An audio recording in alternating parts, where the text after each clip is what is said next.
Welcome to the Boss Life.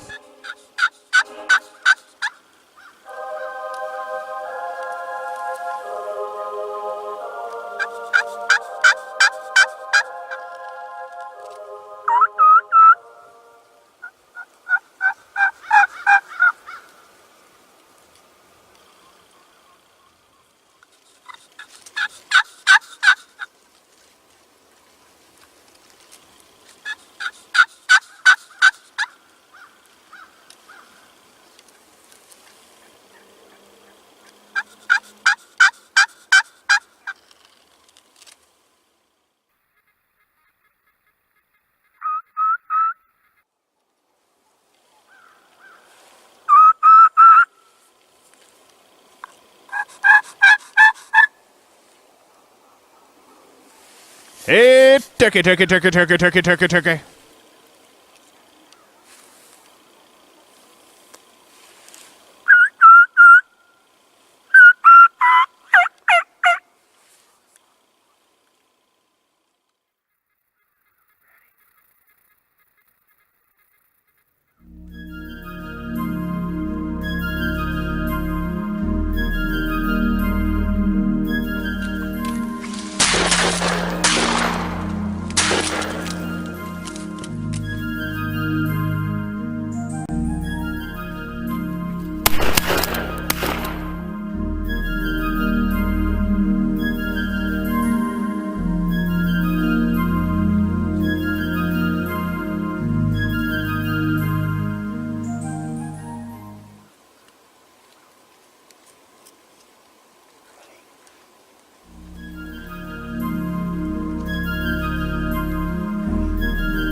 And that, my friends, is the Boss Life. We just got a bunch of nice turkeys. That lead hen busted us as soon as she crossed. They were spooked. They tried to circle in. They cut in. Let's go pick them up. That was awesome. Hey.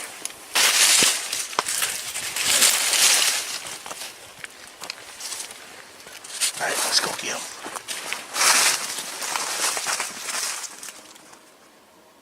Okay, so that was fun. Yeah, that was That was really fun. Robbie, tell them what happened. so we're just sitting here in the cornfield over here, and normally these turkeys, they come in from this path over here, and there's a path right here. They come right out in the field. Well, today they decided to go up the hill, and they spotted us, and so we figured they just went back in the woods. Well, they decided to go around us, and they came out right over here. Mike over here, he's like, oh, they're right in front of me. They're right in front of me. Right in front of me. I couldn't see them. All of a sudden, there's turkeys out in the field. And, Yep, I couldn't move. yeah. They were right on top of us. We heard them run the roost early in the dark, even talking. And so I started ping-ponging back to them. Had the roost and mouth call in, doing some kikis. Then I took the copper pot and the slate, the gobbler threat call, the slate over glass, and just kind of went back and forth with them for a little bit, and then decided that we were going to be quiet and let them come in, because there was a bunch. There was a lot more than what came in, but we had talked about it before. The first bunch that came in, we were going to have to, because we were sitting opposite side of the cornfield last week when we were in here, and we made a mistake. We should have took the first bunch there. You learn every time you go out, so we decided we'll mix it up and switch. Well, this time they were right on top of us again, so very smart birds. They knew what was up once they got into the field. At that point, it was a scramble again, and you got to take your shots when you get them. So when the opportunity arises, always take it. Fill the tag. We're a couple days before Christmas. we got Christmas dinner. Yeah, That just there you go. rocks. So that's there's nothing better than that. These birds, I tell you, there's a boatload of them in here, and the big ones were still on their way down. But we're probably going to try it here again one more time. We'll see if it works or not, but we're going to have to come up with a different plan. We've already been talking. They're going to, this, and I'll show you, this thing is just peppered, just riddled with tracks. There's got to be 100 plus birds in here. So definitely fun. Oh yeah. Nice, short, quick hunt. Yep. Weather's nice right now. There was a little bit of snow this morning. We snuck in here a little quieter than we did last time. No decoys this time, so we just showed them a different format this go round, and we're going to have to mix it up again and do something different. It's winter. You can't really, ideally we talk about all the time, we love to set up right next to this hay bale. This is the perfect spot, but there's no way we would ever not get busted here. I mean, even with a blind, you can't necessarily do it. You would have to have it here the entire year. This many birds, too many ears, too many eyes, that sort of thing going on. So, there's a lot of factors in winter turkey hunting that are completely and totally different than spring. It is a different style. Yeah, you would like to get those kill shots and whatnot on camera that you do in the spring where they're dancing around, the decoy, all that fun stuff, pouncing on it. That's just not the case in this. You take what the birds give you. You have to scout heavy, hard. The weather is a major factor. So there's all sorts of things that play into this style of hunting that are totally different and very intense, very fun. I love it. I know Robbie loves it. It's just something I recommend to everybody. Merry Christmas. I was doing. Yeah, I'm like, what?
This segment brought to you by Roostum Game Calls. Rule the roost.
Shoot him, Robbie.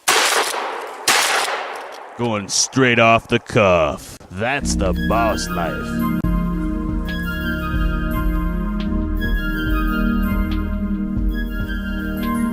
Shoot him, Robbie.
Okay, so Robbie, got it done again this morning, back-to-back days. This time, instead of sitting in the corn, we bounced just inside the tree line and sat on a couple trees to give them something different. They're onto us here, and there was a whole boatload of birds in here this morning. Yeah. At least 150 plus birds easily come across that hill, and they're actually still gobbling. Last week we were right here on this fence line, so every time we come in here we're going to have to show them something different. The first time we came we used decoys. Second time we called a little more aggressive. Yep. This morning the intent was we weren't going to call at all. Well, there was birds scattered throughout this whole valley, so they were roosted in behind us here, and it got to the point where they kind of went silent. Yeah. So I decided, like, you know what, I'm just going to do a few little things, a little bit with the mouth call, a little bit with the slate, and that was it. That's all it took. From that point, you could hear the fly down cackle. They flew down, and not 2-3 minutes later, on the side of the hill, right in the sun, I could see them. They just started filing to the top of the hill from all sides of these hills here. And at that point, they came down, and they didn't waste any time. They came right down.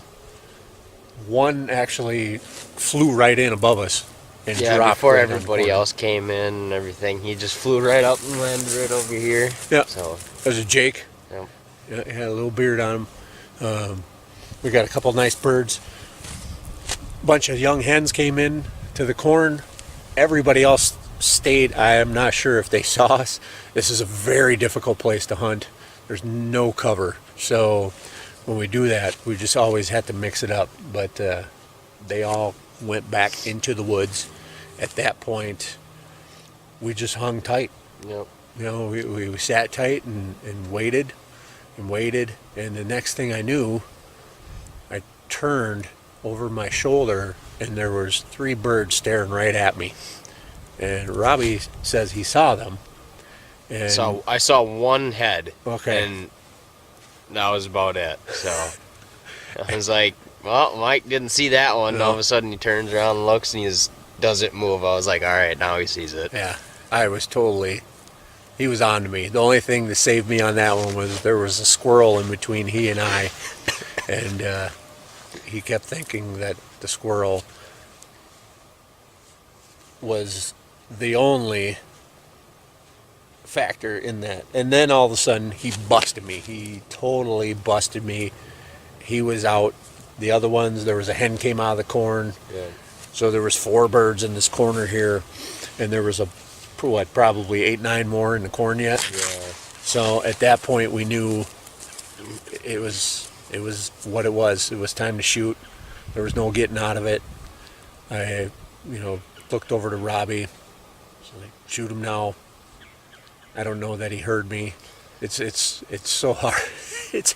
It's hard when you're apart. You're not sitting in a blind. You don't want to be screaming, and there's all these birds, and you don't want to educate them at the same time because they're getting hip to you here now. So we're gonna leave it alone. Thanks for watching. We are a couple days before Christmas, Yep. and we've got some good Christmas dinner. But they're gobbling. They're doing the locator calls right now, trying to find each other, and they're pretty loud. So we figured we would do our interview and get the heck out of here. So if you've never turkey hunted in the wintertime, we highly recommend you do so. It is a completely and totally different style of hunting. It is not like spring. It's not all headshots. Yes, you are shooting birds on the fly. You will get some headshots. It's a mixed bag. So you take what comes at you. There are a lot of ears and eyes. So there's a lot of variables going on. It's a major chess game when you're talking about so many birds versus 1 or 2 birds in the spring, or even a small family flock. Totally different dynamic. Winter, super fun. We came in this morning. Robbie, I went and picked him up, going to the same spot. It'll be our third sit here. 8 birds in 3 sits. Came in dark. We had to sit in a different position. Show these birds something a little bit different every single time because there's really no cover to sit on this property. So gave him the easy cut pruners. He went in, clipped a little, almost like a foxhole on the fence line, and that's where he sat. I was along the tree line where they typically had been coming in, entering the cornfield from. So first go around was on the north fence line. They were coming in behind us. The second time we were in was we actually sat smack in the middle of the corn and did some aggressive calling. Left the decoys after the first time, so we had those. We left those out the second time, and this time we went in actually with the intent of not calling at all, and that went. They stayed on the roost a little bit longer, and it got very quiet. So I did hit the calls a couple times. Had that roostum mouth call in, did some kiki, and then I hit the gobbler threat slate over glass pot call, and that pretty much did it. And it was just a couple calls with each. Once those birds heard that, every single one of them flew out of the tree. They met at the top of the hill, and they headed our way. And there was a lot of birds. So once they got in, they I believe they kind of were onto us, and they've been onto us in this spot. So they started to break off in chunks, at which point it was, how is this going to play out? As it went, these birds came in behind me. I never saw them. Robbie actually saw them before I did, as I was watching the birds in the cornfield, waiting for them to get within range for both of us, at which point this bird spotted me, popped off. The rest is history. We have Christmas dinner. Thank you for watching Boss Life Outdoors.